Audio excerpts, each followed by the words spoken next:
Good morning, DXN. Welcome to DXN, the world's largest Ganoderma producer. Started its journey in Jitra, a small town in Kadam, Malaysia in 1993.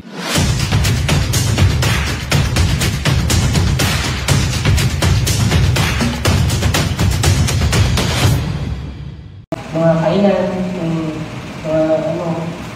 mga sa mga tira-tira, yung kinakain. So kapag nakwento mo kanina, kapag may sakit ka, wala nag-aalaga sa'yo, anong ginagawa mo? Tinitiis mo lang? Tinitis ko lang. Hindi na sabag-sabag na ako, ganyan.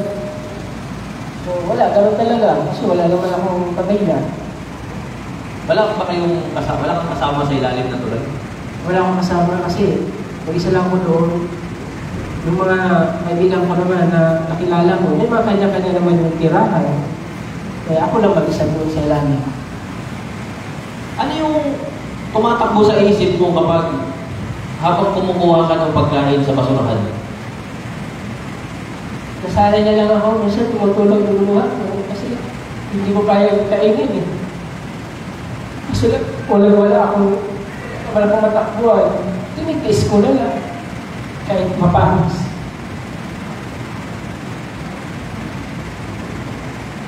Hindi talaga eh. Tiisin na lang. Kumain lang, malagyan na lang tiyan o lang nalipas na. Hindi ka ba nagkasakit sa mga gano'n? Kasi alam naman natin, marumi yun eh, galing sa basurahan eh. Kasi nagkakasakit na ako. Hindi naman yung nag-aalaga sa akin.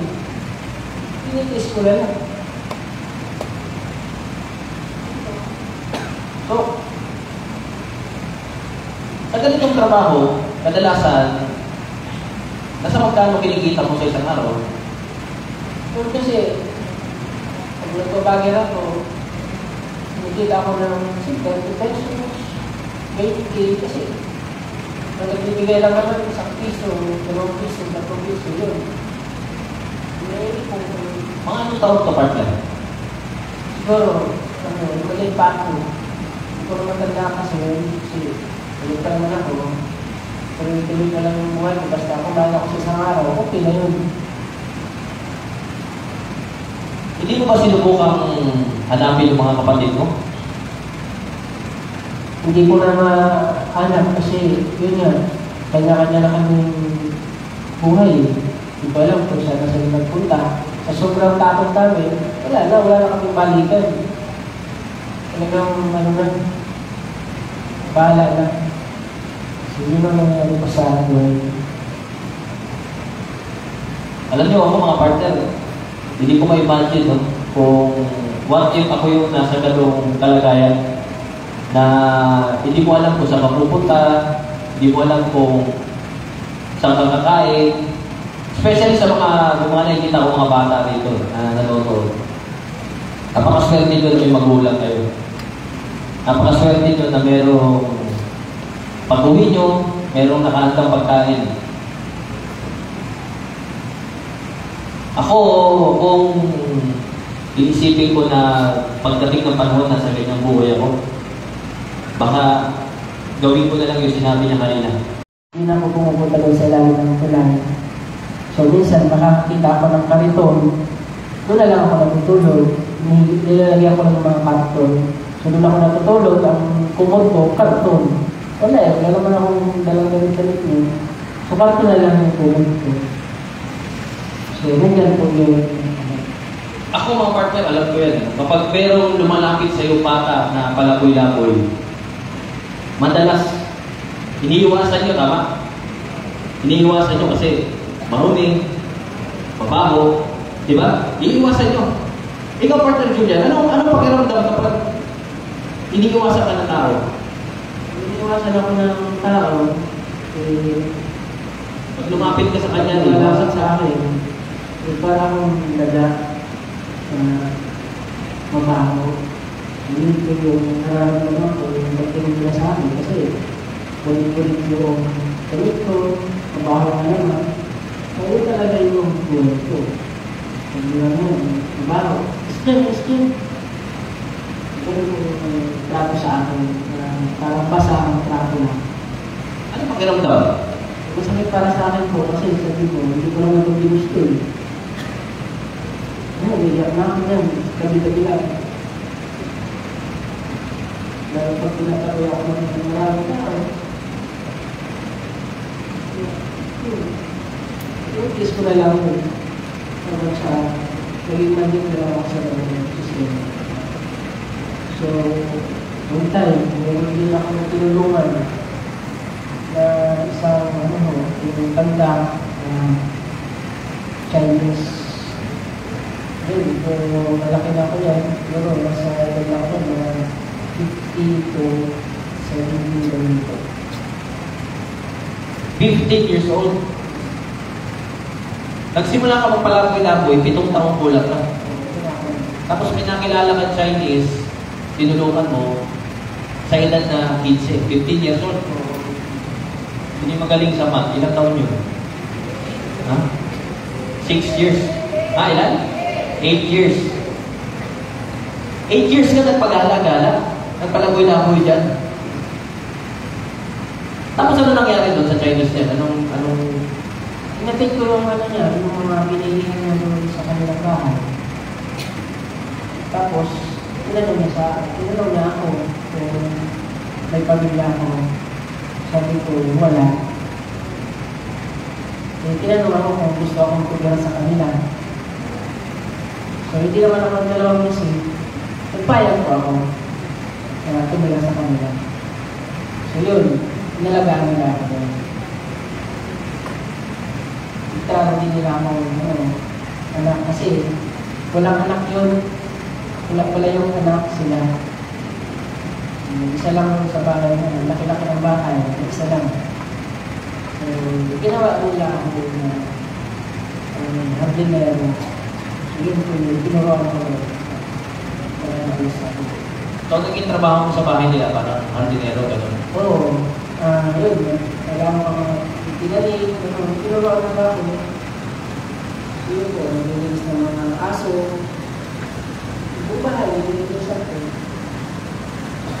Dito yung nangyari na sa akin. Hanggang sa dumating yung time na tinalok niya ako ng karinderya kasi pupunta na siya ng Canada. Wala naman akong ginagawa dito sa bahay. Sabi na sa ako, magtayo tayo ng kainan. Sabi ko naman, sige po, ako na lang magpabantay. Ito ba yung partner? Iyan yun yan. Ito yun. Hindi pa ganyan yan kaganda. Kasi ganyan mo, maganda na yan. Napaganda ko yan. So, dito ka nagtrabaho? Ilang taon ka nagtrabaho?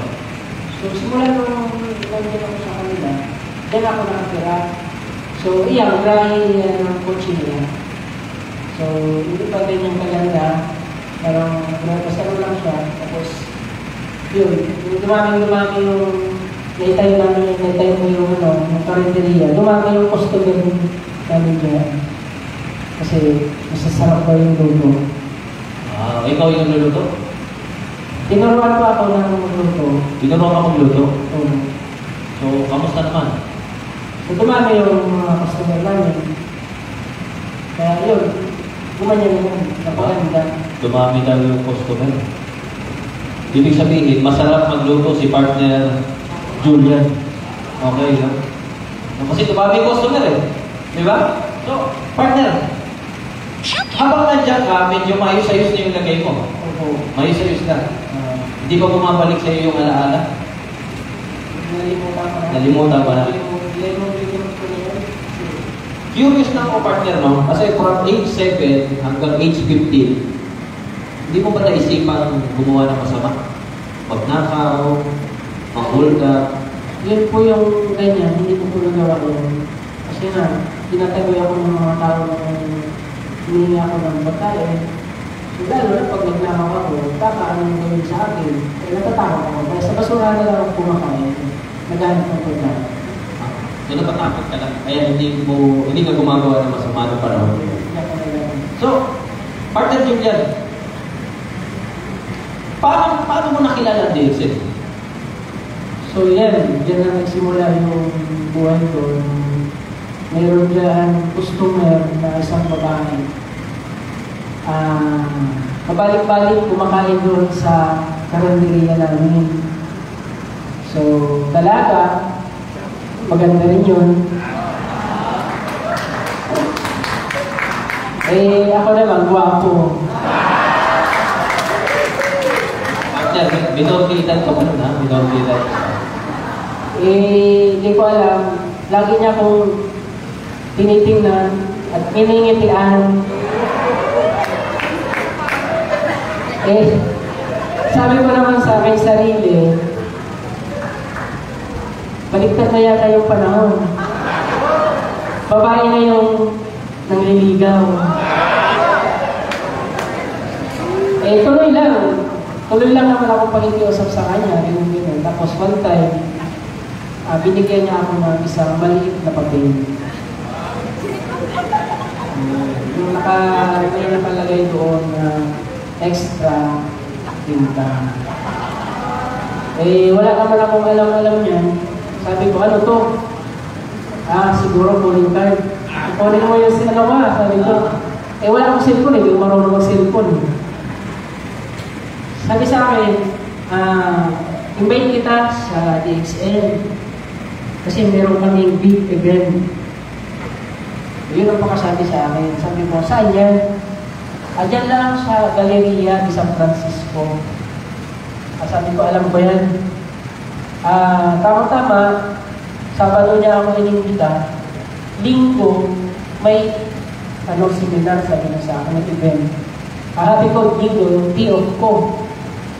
Sabi ko naman, wala akong pera. Yung gabing yun, nag-isip-isip na ako kung pupunta ako o hindi. Kasi wala akong pera. Ang ginawa ko, nanghiram ako ng pera doon sa Chinese, 1,000 pesos. Sabi ko, meron ba akong bibilihin? Meron ba akong bilhin na gamit? Hindi naman ang dalawang isip, hindi naman nga nagtanong ng matanda eh. Binigyan na ako. Sa akin naman, pang-date. Kasi, yun ang nasa isip ko kasi, dalaga siya, ginala naman ako. Nakahanda naman ako, nung tayo na yun. Para may pera naman ako. May dala-dala akong pera noon, 1,000. So yun, tama-tama, linggo, pumunta na po ako doon sa Galleria. Kaya lang, pagpasok ko doon sa opisina, dalawa lang yung tao. Sabi ko, big event ba to? Sabi niya, event, maraming tao. Wala, dalawa lang. Umalis ako. Tama-tama, nakasalubong ko siya sa daan. Hagdan doon, kasi third floor yan eh. Yung branch doon, third floor. So, nandiyan ka na pala, Jay.